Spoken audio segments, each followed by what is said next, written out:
Trumps un simbolu valoda. Nu ko, sveiki, draugi, un parunāsim par interesanto, jeb kā interesantā veidā Donalds Trumps dod ziņas savējiem, lai saprotu, sagatavojās un viss notiek uz priekšu. Nu, principā, ar to arī es gribēju pateikt, ka Donalds Trumps un žurnāls Economist runā principā ļoti līdzīgās valodās.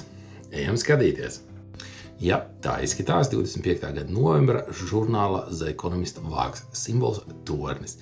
Un tornis interesantā izpildījumā, kas principā simbolizē arī savā veidā Mission Impossible. Lai saprastu, ko tieši nozīmē Django piramīda, jums ir jānoskatās filma The Big Short un kas ir CBDC. Jā, noskatieties filmu un jums taps skaidrāk, uz ko tieši Trumps norāda un kādā kontekstā viņš to norāda.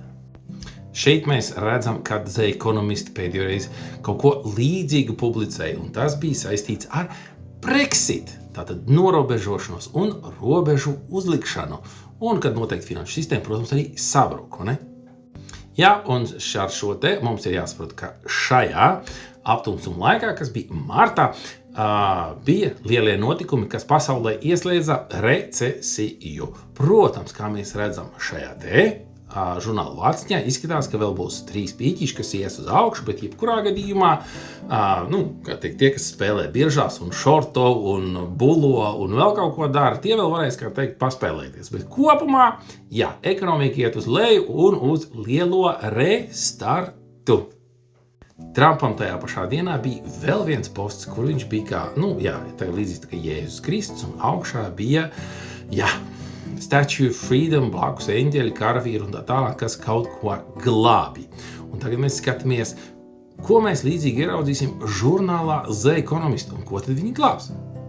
Jā, šeit arī mums ir interesanti bilde no žurnāla The Economist vāka, kur mēs redzam mākoņus, debesis, Statue of Freedom un tālāk ir virsraksts Fortress Economy, jeb ekonomika kā cietoksnis, kur katra nacionālā valsts vairāk rūpējas par savām interesēm, kā prioritāti.